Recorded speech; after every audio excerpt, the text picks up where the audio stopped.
மீண்டும் ஒரு விளையாடியதில் உங்கள் அனைவரையும் சந்திப்பதில் பெருமகிழ்ச்சி. இந்தியா மற்றும் இங்கிலாந்துக்கு இடையிலான 3 ஒருநாள் கொண்ட போட்டித் தொடரில் ஏற்கனவே 2 போட்டிகள் நிறைவடைந்ததில் 1-1 அடிப்படையில் சமநிலையில் நேற்றைய தினத்தில் 3ஆவதும் இறுதியுமான முக்கியமான போட்டி, தொடரை தீர்மானிக்கும் போட்டி லண்டன் ரோட்ஸ் மைதானத்தில் ஆரம்பமாய்ந்தது. இந்த போட்டியை பொறுத்தவரையில் இங்கிலாந்து அணி நாணய சுழற்சி வெடிப்பட்டு தமது அணியை முதலாவதாக துட்டுப்படுத்த ஆட தீர்மானித்தது. அதன் அடிப்படையில் நிர்ணயிக்கப்பட்ட 50 ஓவர்களில் 3 விக்கெட்டுகள் இழந்து 387 ஓட்டங்களை பெற்றுக் கொடுத்தது குறிப்பிடத்தக்கது. ஒருநாள் போட்டிகளில் 4வது அதிகூடிய ஓட்டங்களை இங்கிலாந்து அணி பெற்றுக் கொடுத்தது. இதில் பென் டாக்டர் 135 ஓட்டங்களை அதிரடியாக பெற்றுக் கொடுத்தார் என்பது குறிப்பிடத்தக்கது. 4 ஓட்டங்கள் 18, 6 ஓட்டம் 3 இடங்களாக 141 ஓட்டங்களை பெற்றுக் கொடுத்திருந்தார். அவரோடு ஆரம்ப துடுப்பாளர் ஜேக்கப் பெத்தல் 14, 4 ஓட்டங்கள் 11, 6 ஓட்டங்கள் 2 இடங்களாக 91 ஓட்டங்களை பெற்றுக் கொடுத்து சதத்தை தவறவிட்டு ஆட்டம் இழந்திருந்தார். இந்த 2 வீரர்களுக்கிடையிலான ஆரம்ப விக்கெட்டுக்கான இணைப்பாட்டம் 181 பந்துகள் 192 ஓட்டங்கள் பெறப்பட்டது. அதன் பின்னதாக ஜோ ரூட் ஆடுகளம் முடிந்த 48 பந்துகளில் 4 ஓட்டங்கள் 9 இடங்களாக ஆட்டம் விளக்காத 74 ஓட்டங்களை பெற்றுக் கொடுத்ததோடு பென் டாக்டரோடு 2வது விக்கெட்டுக்காக 80 பந்துகளில் 106 ஓட்டங்கள் சிறப்பான இணைப்பாட்டம் பெற்றுக் கொடுத்தும் குறிப்பிடத்தக்கது. ஆண்ட்ரூ புரூக் 4 ஓட்டங்களோடு 14 ஓட்டங்களோடு மாட்டம் இழந்து வெளியேற ஜோஸ் பட்லர் இறுதி நேரத்தில் அதிரடி காட்டியிருந்தார். 13 பந்துகளில் 4 ஓட்டங்கள் 4, 6 ஓட்டங்கள் 3 இடங்களாக 41 ஓட்டங்களை பெற்றுக் கொடுத்தது குறிப்பிடத்தக்கது. இந்த நேரத்தில் இந்திய பந்து வீச்சாளர்களை 4, 6 என அதிரடியாக ஓட்டங்களை பெற்றுக் கொடுத்தார் என்பது குறிப்பிடத்தக்கது. பந்து வீச்சாளர்களுக்கு ஒரு பாதகத்தன்மையோடு துடுப்படுத்த ஆடியிருந்தார் என்பதும் குறிப்பிடத்தக்கது. 19 பந்துகளில் 63 ஓட்டங்கள் பெற்றுக் கொடுத்திருந்தார். இந்திய பந்து வீச்சாளர் பிரசித் கிருஷ்ணா 2 விக்கெட்டுகள், பிரின்ஸ் யாதவ் 1 விக்கெட்டையும் வீழ்த்தியதோடு இறுதியாக இந்திய அணியால் வீசப்பட்ட 10 பந்துகள் 126 ஓட்டங்களையும், இறுதியாக வீசப்பட்ட 5 பந்துகளில் 82 ஓட்டங்களையும் பெற்றுக் கொடுத்தது குறிப்பிடத்தக்கது. 2015ஆம் ஆண்டு தென்னாப்பிரிக்கா எதிராக இந்திய அணி இறுதி நேரத்தில் வழங்கப்பட்ட வான்கடை மைதானத்தில் வழங்கப்பட்ட 144 ஓட்டங்கள் அதிகப்படியாக இருக்கிறது என்பது குறிப்பிடத்தக்கது.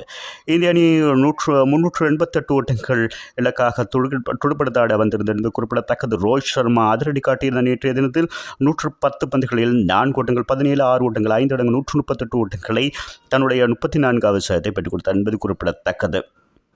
சுப்மன் கில்லோடு அவருடைய இணைப்பாட்டம் 147 ஓட்டங்கள் பகிரப்பட்டதும் குறிப்பிடத்தக்கது. ஆரம்ப விக்கெட்டுக்காக சுப்மன் கில் 4 ஓட்டங்கள் 10, 6 ஓட்டம் 77 ஓட்டங்களையும் பெற்றுக் கொடுத்திருந்தார் என்பது குறிப்பிடத்தக்கது.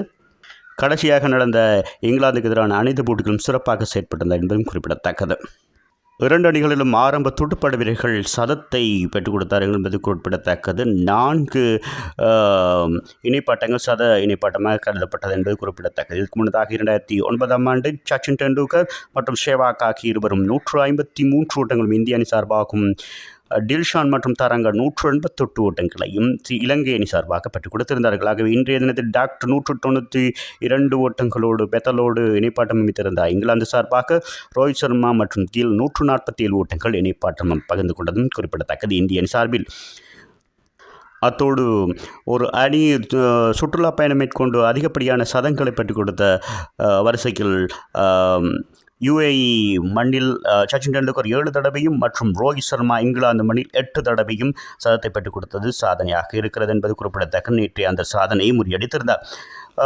வயது கூடிய வீரர்களிலே சர்வதேச ஒருநாள் போட்டிகளிலே அதிகூடிய வயதில் சதத்தை பெற்றுக் கொடுத்தார் என்பது குறிப்பிடத்தக்கது. நேற்றைய தினத்தில் ரோஹித் சர்மா 39 வயதில் அதுவும் சாதனையாக நேற்றைய தினத்தில் பதியப்பட்டது. இந்திய அணி சார்பில் லார்ட்ஸ் மைதானத்தில் அதிகூடிய இணைப்பாட்டமாக நேற்றைய தினத்தில் 2வது இணைப்பாட்டமாக அதிகூடிய ஓட்டமாக 147 ஓட்டங்கள் பதியப்பட்டிருந்தது. இதற்கு முன்னதாக 2011ஆம் ஆண்டு ரெய்னா மற்றும் தோனிக்கு இடையில் 5வது விக்கெட்டுக்கு 169 ஓட்டங்கள் பகிரப்பட்டதே சாதனையாக இருக்கிறது. லார்ட்ஸ் மைதானத்தை பொறுத்தவரை அதிகூடிய விரைவான சதத்தினை நேற்றைய தினத்தில் இந்திய அணி சார்பாக ரோஹித் சர்மா 84 பந்துகளில் பெற்றுக் கொடுத்திருந்தார் என்பது குறிப்பிடத்தக்கது. உலக அளவிலே 3வது வீரராகவும் பதிவாகியிருந்தார். இதற்கு முன்னதாக 2014ஆம் ஆண்டு ஜோஸ் பட்லர் இலங்கைக்கு எதிராக 61 பந்துகளில் சதத்தை பெற்றுக் கொடுத்தது லார்ட்ஸில் அதிகப்படியான விரைவான சதமாகவும் கருதப்பட்டது குறைந்த பந்துகளிலே. உலகளவில் ஆரம்ப துடுப்பாட்ட வீரர் சத இணைப்பாட்டமாக சச்சின் டெண்டுல்கர் மற்றும் கங்குலி 26 தடவைகள் சாதனை படைத்திருக்கிறார்கள் என்பது குறிப்பிடத்தக்கது.